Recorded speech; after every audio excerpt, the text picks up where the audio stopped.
Bonjour tout le monde, je suis Jessie de Atelier 87.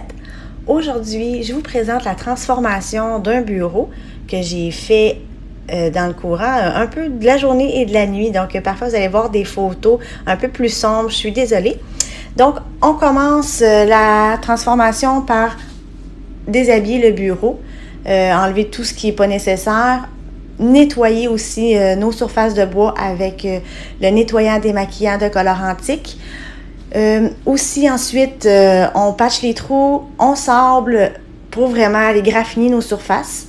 Moi ici, j'ai préparé mon dessus et un tiroir pour l'amener à l'état naturel avec mon papier 80. J'ai enlevé le plus gros de mon travail, du vernis et de la teinture laissée là, dans le fond avec les produits qui étaient utilisés à l'époque.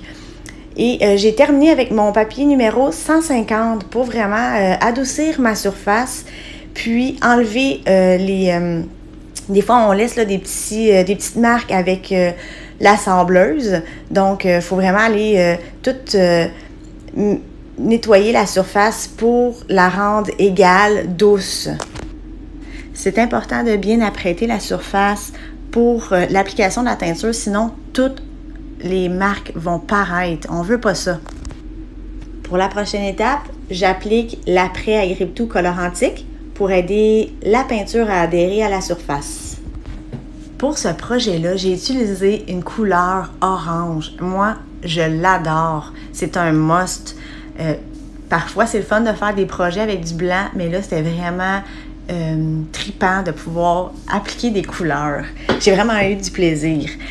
Ici, on voit que la texture est vraiment le fun. Elle est épaisse, elle s'étend super bien. Par contre, je m'excuse du vidéo. Je travaille de nuit, parfois pour avancer mes projets quand les enfants dorment. Donc, la vidéo n'est pas super, mais la peinture est vraiment très couvrante. Puis, on voit qu'une fois sèche, la couleur est magnifique. Pour la prochaine couleur que j'utilise, la couleur Nuit de Colorantic. Ça aussi, ben, c'est un indémodable. On peut l'utiliser avec tous nos projets, ou enfin presque. La texture est merveilleuse. 2 couches, habituellement, on peut terminer notre projet parce que c'est très, très couvrant comme couleur. Un petit truc que je vous donne, entre chaque couche de peinture, on sable avec un papier très fin, juste pour rendre la peinture plus douce.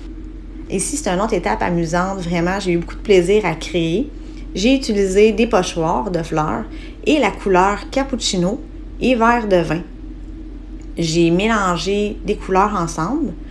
Donc, j'ai mélangé avec du noir, avec du blanc. J'ai vraiment laissé mon imagination aller.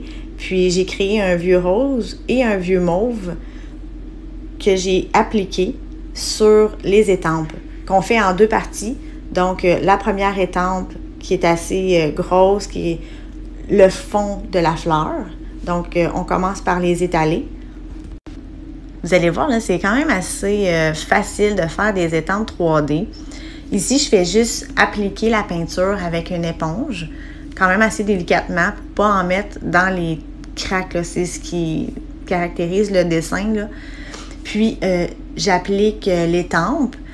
Je vais venir juste appuyer légèrement sur l'étampe pour adhérer la peinture, mais pas trop non plus parce que ça glisse. Fait qu'il faut quand même aller délicatement. Puis on retire délicatement pour pas laisser de traces quand on l'enlève, là, pour pas que ça coule. Mais quand même, on peut faire un dessin qui est grossier, surtout dans le cas de mon tiroir, parce que moi, je voulais un tiroir vieilli. Je voulais pas quelque chose de parfait. La première étape est terminée pour le pochoir. Maintenant, ce que j'applique, c'est une deuxième fleur avec un motif différent que je viens remettre sur la fleur déjà faite pour créer un effet 3D. Je continue avec la prochaine étape. Je teins un tiroir avec de la teinture mélangée. Donc, j'ai utilisé du gris et du brun pour créer un brun cendré. Et voilà, c'était les étapes que j'avais à vous décrire pour faire ce bureau que j'ai vraiment eu du plaisir à créer.